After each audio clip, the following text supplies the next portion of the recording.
Selamat siang sahabat Kompas.com. Richard yang masih berharap berkarir di kepolisian kini dihadapkan sejumlah potensi bahaya. Lantas, apa jalan yang sebaiknya Richard pilih? Untuk membahas hal itu kita sudah memanggil pengamat kepolisian dari Institute for Security and Strategic Studies atau ISISS Bambang Rukminto. Halo, selamat siang Pak Bambang, salam sehat. Yang sehat. Selamat siang Mbak Priscilla. Baik, Pak Bambang, kita langsung saja. Ini kita pengen melihat dari sisi peraturannya sebenarnya. Memang kan status atau nasib Richard Eliezer ini kan menuai pro dan kontra ya Pak. Banyak yang setuju untuk oke, dibalikin lagi di Polri, ada yang enggak deh, jangan dulu. Nah, kalau melihat dari sisi peraturannya, sebenarnya apakah diperbolehkan Richard Eliezer yang merupakan terdakwa kasus pembunuhan kembali bertugas di kepolisian? Ya, kalau menurut peraturan kan ada dua peraturan di internal, ada peraturan Kepolisian Republik Indonesia nomor 7 tahun 2022 yang merupakan revisi dari peraturan Kapolri nomor 14 tahun 2011. Dalam peraturan tersebut itu seseorang yang direkomendasikan untuk pemberhentian tidak dengan hormat itu dengan syarat mendapatkan ancaman hukuman pidana minimal 5 tahun dan kemudian sudah divonis maksimal 2 tahun dan sudah berkekuatan tetap seperti itu. Itu terkait dengan peraturan di internal kepolisian. Tapi kita juga harus merujuk ada peraturan pemerintah nomor 1 tahun 2003 terkait pemberhentian untuk personil kepolisian.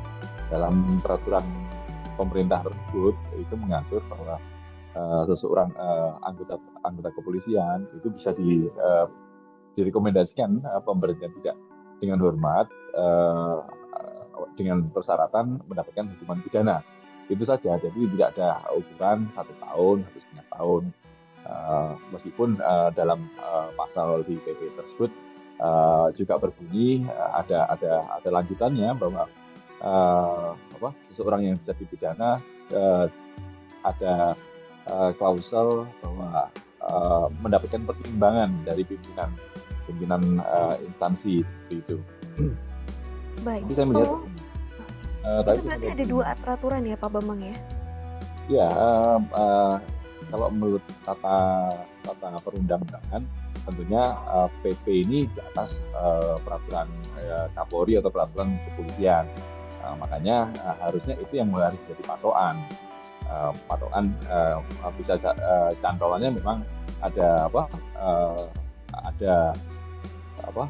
persyaratan ancaman hukuman 5 tahun di atas 5 tahun terus kemudian mendapatkan vonis inkrah maksimal 2 tahun seperti dalam peraturan Kapolri 14 tahun 2011. Hanya saja saya melihat begini, Richard ini ancaman hukumannya lebih dari 5 tahun karena seperti didakwakan oleh jaksa dia dikenai pasal 340 subsidi 338 dan berencana, dan dia juga dalam fakta persidangan juga terlihat bahwa dia adalah pelaku penembakan yang mengakibatkan Joshua meninggal dunia.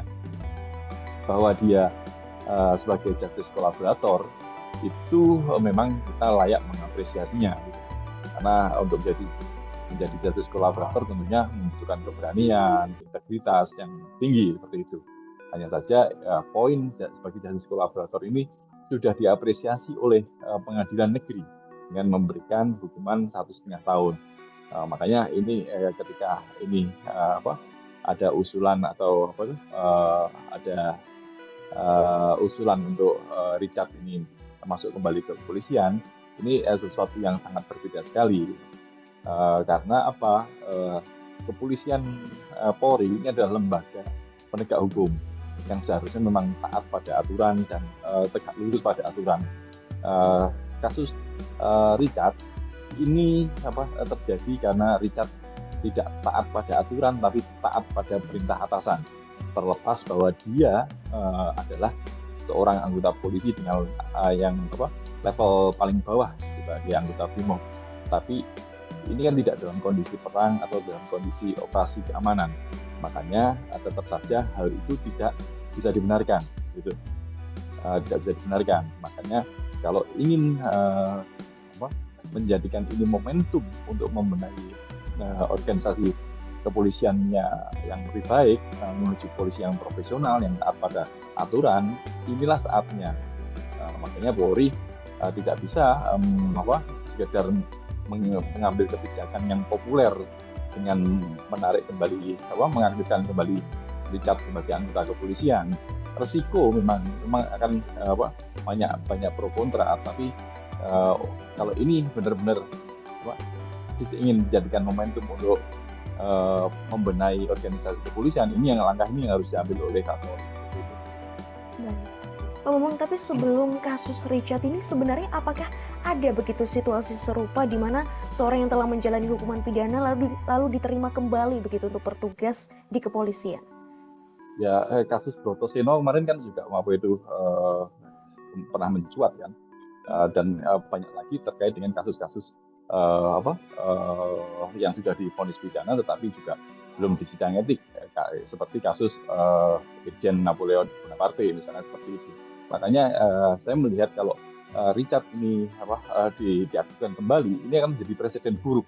Kasus-kasus yang serupa terkait dengan seseorang anggota kepolisian yang sudah dipidana itu saja belum tuntas, belum kelar, belum ditegakkan aturan di internalnya. Ini menambah lagi dengan kasus yang serupa seperti itu. Baik, Pak Bambang, kita lihat beberapa hari lalu Kapolri menyatakan Richard berpeluang kembali di Korps Brimob Polri, tapi harus terlebih dahulu untuk menjalani sidang Komisi Kode Etik Kepolisian atau KKEP. Nah, bisa dijelaskan nantinya proses sidang ini akan seperti apa ya Pak Bambang? Apakah nantinya sama dengan Sambo kemarin atau seperti apa? Ya, sidang etik itu kan adalah ranah internal kepolisian ya, dan itu memang harus dilakukan untuk menentukan status seorang personel kepolisian, apakah ini diberikan sanksi ringan, diberikan sanksi sedang, atau sanksi berat. Ini memang sangat penting untuk kelanjutan kejelasan dan kepastian hukum status personel tersebut gitu. Ini harus digelar.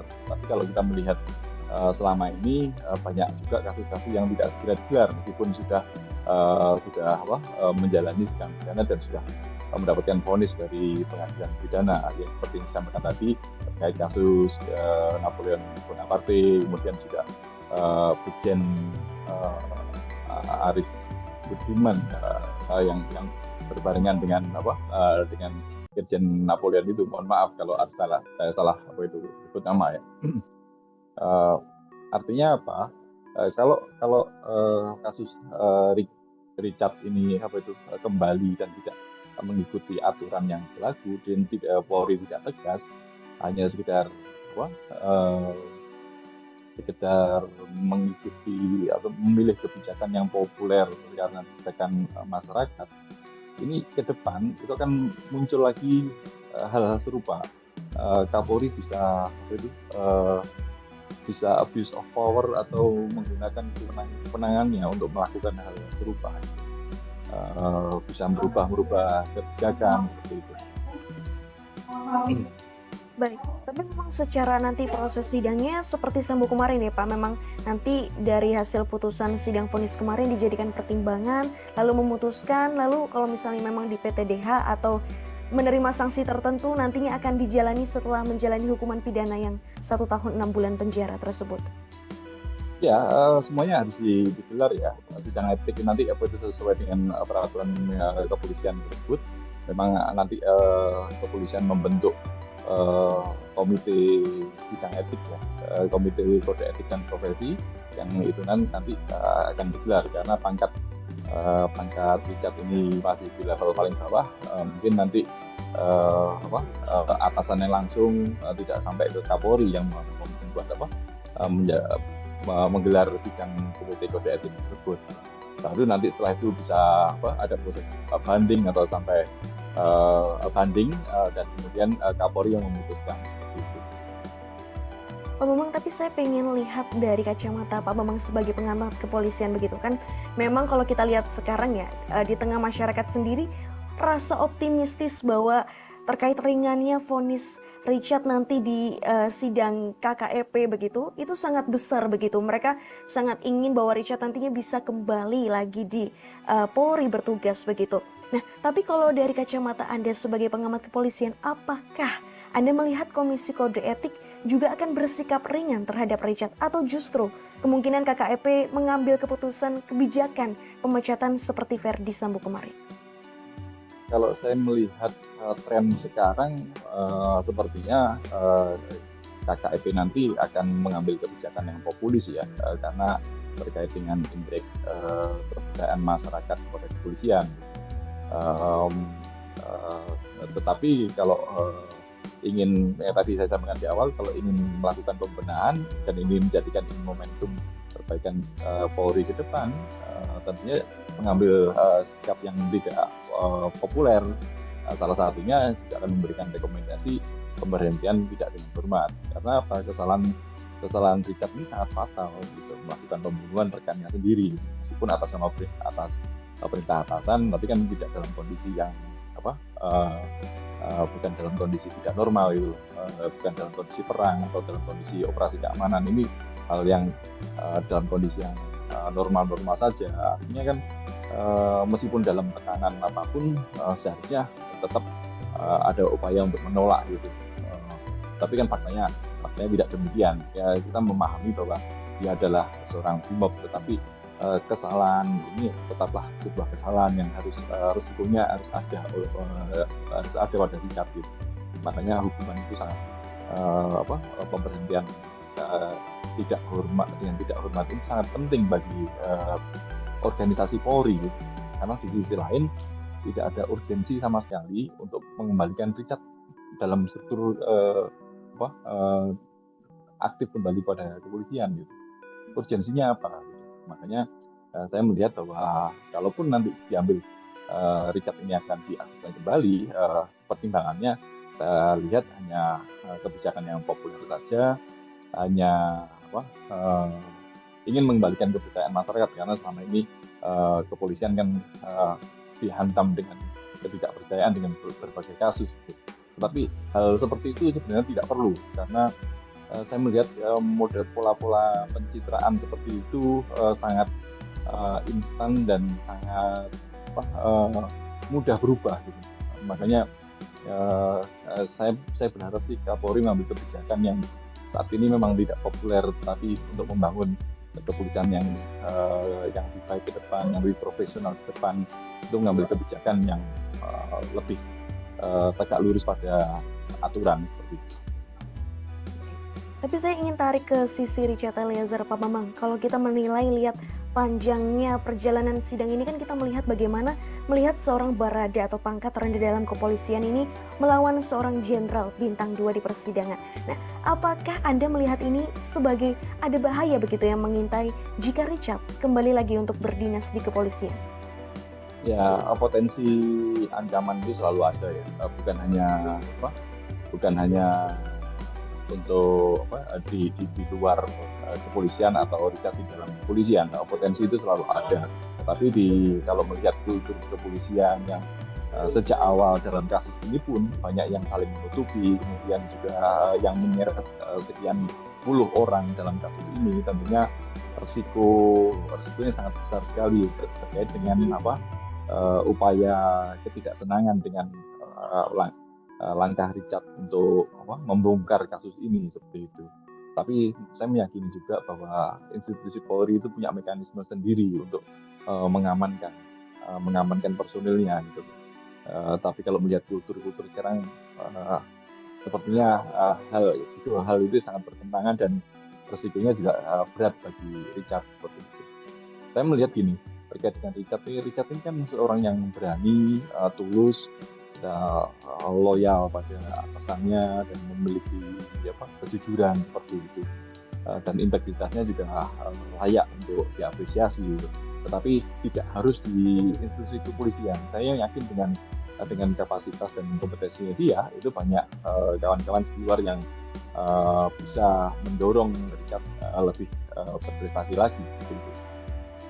Baik, sebagai penegasan Pak Bambang, berarti ini kalau misal kita bisa bilang saran begitu kepada Richard Eliezer, berarti Pak Bambang sebagai pengamat kepolisian menyarankan untuk tidak melanjutkan karir di kepolisian dan mencari pilihan lain untuk Richard Eliezer, begitu? Iya, saya menyarankan seperti itu, karena satu resiko potensi ancaman itu tadi selalu ada, di internal pun juga seperti itu ada. Dan satu sisi untuk Richard sendiri, dia akan lebih berkembang lagi di luar, di sisi lain juga akan lebih mengenakkan organisasi kepolisian untuk mengambil keputusan, karena Polri ini butuh berbenah. Mungkin Richard saat ini akan menjadi tumbal dari upaya untuk reformasi pembenahan Polri yang profesional, dan itu akan bicara terus sejarah gitu. Harapan saya sih demikian, tapi kembali lagi pada Richard sendiri, apakah dia tetap ingin masuk ke kepolisian dan kemudian aktif kembali seperti itu. Tapi resikonya seperti tadi, dan bagi kepolisian sendiri tentunya akan membuat dilema ya, dan pilihan-pilihan sulit, karena di satu sisi pasti ketika memberhentikan itu suatu kebijakan yang tidak populer, tapi kalau mengembalikan Richard seperti aktif kembali, akibatnya ini mengganggu upaya membangun kepolisian yang profesional, yang taat pada aturan, taat pada hukum seperti itu. Karena kalau ini terus terjadi, ini akan menjadi presiden buruk bagi Polri ke depan, dan bisa memunculkan hal-hal yang serupa gitu.